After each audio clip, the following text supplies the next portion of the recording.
Hello student, আসসালামু আলাইকুম। এখন আমরা শুরু করব ফিনান্সিয়াল ম্যানেজমেন্ট এর চতুর্থ চ্যাপ্টার ডিভিডেন্ড পলিসি এর 6 নম্বর ক্লাস। আজ আমরা যে অঙ্কটি করব, অঙ্কটি ফিনান্স ডিপার্টমেন্ট 2018 সালে এসেছিল। অঙ্কটিতে যেটা বলা ছিল, from the following data of Apex Shoe Limited, Apex Shoe Limited কিছু তথ্য দেওয়া আছে। You are required to calculate the market price per share, market price per share প্রতিটি শেয়ারের মূল্য নির্ণয় করতে বলছে। দুয়ে বলছে market value of the firm, ভির মানটা নির্ণয় করতে by using Walter and Gordon model. দুটো মডেল ব্যবহার করে আমাদের মূলত এখান থেকে ভির মানটা বের করতে বলছে। সেক্ষেত্রে আমাদের দেওয়া আছে আর্নিং পার শেয়ার ইপিএস এর মানটা দেওয়া ছিল 20 টাকা, ইকুইটি ক্যাপিটালাইজেশন রেট কে এর মান দেওয়া ছিল 12%, আর রিটেনশন রেশিও দেওয়া আছে 40%, নাম্বার অফ শেয়ার আউটস্ট্যান্ডিং দেওয়া আছে 50,000। এছাড়া আমাদের বলা আছে ইন্টারনাল রেট অফ রিটার্ন আর এর মান এতে দেওয়া ছিল 10%, বিতে দেওয়া ছিল 12%, সিতে দেওয়া ছিল 15%। সেক্ষেত্রে আমরা বুঝতে পারি এটা আর এর মান যদি আমাদের এই তিনটে মানই হয়, একবার এ, একবার বি, একবার সি হয়, তাহলে মূলত P0 মানটা বা ভির মানটা আমাদের এখানে নির্ণয় করতে হবে। গিভেন দ্যাট আমাদের যে মানটি দেওয়া ছিল, ইপিএস এর মান দেওয়া ছিল 20 টাকা, ডিপিএস দেওয়া ছিল না, সেক্ষেত্রে রিটেনশন রেশিও ছিল 40%, যেটা 40%টা যদি রিটেনশন রেশিও 100% থেকে 40% বাদ দিন আমরা ডিপি রেশিওটা পাই, অর্থাৎ 60%। সেক্ষেত্রে ডিপিএস 20 টাকার উপর, অর্থাৎ ইপিএস এর উপর 60% কাটলে পাই 12 টাকা, যেটা আমাদের ডিপিএস, ডিভিডেন্ড পার শেয়ার। এছাড়া কে এর মান দেওয়া ছিল 12%, অর্থাৎ 0.12। রিটেনশন রেশিও আমরা পূর্বেই বলছি যে 40% দেওয়া ছিল 0.40। নাম্বার অফ শেয়ার এনএস দেওয়া ছিল 50,000। ডিপি রেশিওটা হচ্ছে মূলত আমাদের বের করে নিতে হবে 100% মাইনাস রিটেনশন রেশিও। সেক্ষেত্রে রিটেনশন রেশিও আমাদের দেওয়া ছিল 40%, আর 100% থেকে 40% বাদ দিলে আমরা পেয়ে যাবো 60%। এখন আমরা সমাধানে চলে যাবো। রিকোয়ারমেন্ট একে নির্ণয় করতে বলছে, মূলত আমাদের P0 নির্ণয় করতে হবে। সেক্ষেত্রে এতে দেওয়া ছিল ইফ রেট অফ রিটার্ন, এখানে আমাদের দেওয়া ছিল 10%। যেহেতু 10% যদি আর এর মান হয়, তাহলে সেক্ষেত্রে আমাদের P0 শেয়ারের মানটা কত, একবার আমরা ইউজিং অল্টার মডেল করবো, একবার আমরা করবো ইউজিং গর্ডন মডেল। সেক্ষেত্রে আমাদের অল্টার মডেল যখন আমরা ব্যবহার করবো, সেক্ষেত্রে আমাদের P0 = D plus R by K into E minus D by K. ডির মানটা আমরা পূর্বে পেয়েছিলাম 12 টাকা, যেটা আমাদের গিভেন দ্যাটে আমরা বের করে নিয়েছিলাম। এছাড়া আর এর মানটা 0.10, যেটা আমাদের এখানে দেওয়া আছে। আর এছাড়া কে এর মানটা আমাদের 0.12, সেটা আমাদের পূর্বেই দেওয়া ছিল। ইর মানটা ইপিএস 20 টাকা, যেটা পূর্বে দেওয়া ছিল। ডির মানটা ডিভিডেন্ড আমরা পূর্বে বের করে নিয়েছি। সমাধান করলে পাবো 155 টাকা 56 পয়সা। এছাড়া আমাদের গর্ডন মডেল যখন করো, P0 সূত্র আছে ই into one minus B.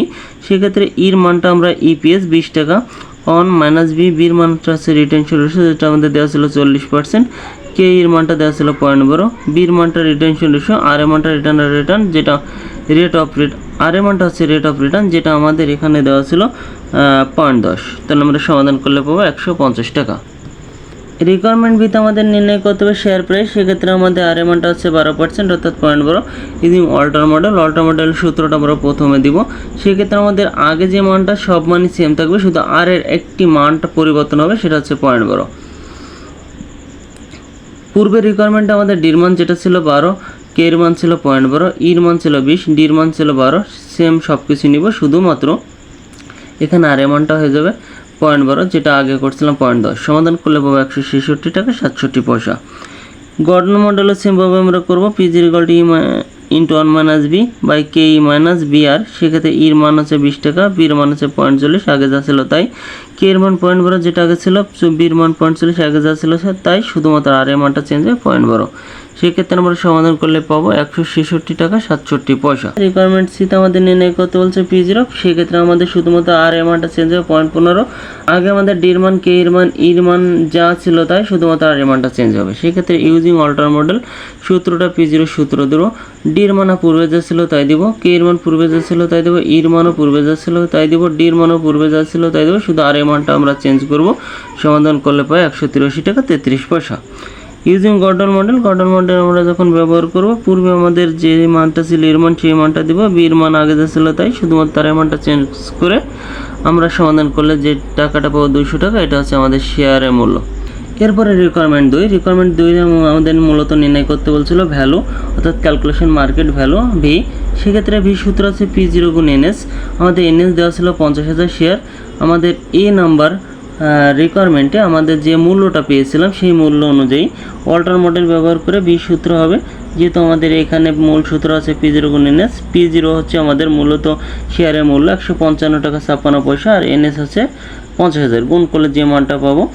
Gordon মডেলও আমাদের সেমভাবে P0 হচ্ছে আমাদের 150 টাকা, যেটা এই নাম্বার রিকমেন্ডে নির্ণয় করছিলাম, আর NS সবসময় আমাদের 50,000, গুণ করলে যে মানটা পাবো সেটা হচ্ছে আমাদের ভ্যালু। বিতে আমাদের যে মানগুলো পেয়েছিলাম শুধুমাত্র এই মানটি চেঞ্জ হবে, আর কোনো মান চেঞ্জ হবে না, শুধুমাত্র আমাদের এই মানটা অর্থাৎ P0 মান চেঞ্জ হবে। সিতেও আমাদের সি নাম্বার রিকোয়ারমেন্টেও আমাদের যখন নির্ণয় করব তখন শুধুমাত্র আমাদের শেয়ার যে মূল্য P0 মানটা চেঞ্জ হবে, আর কোনো কিছু চেঞ্জ হবে না। শেয়ার আমাদের সবসময় একই থাকবে, আমরা গুণ করলে যে মানটা পাবো এটা হচ্ছে আমাদের প্রতিষ্ঠানের ভ্যালু। প্রিয় স্টুডেন্ট, অঙ্কটি যদি আপনি না বুঝে থাকেন তাহলে অবশ্যই কমেন্টে জানাবেন।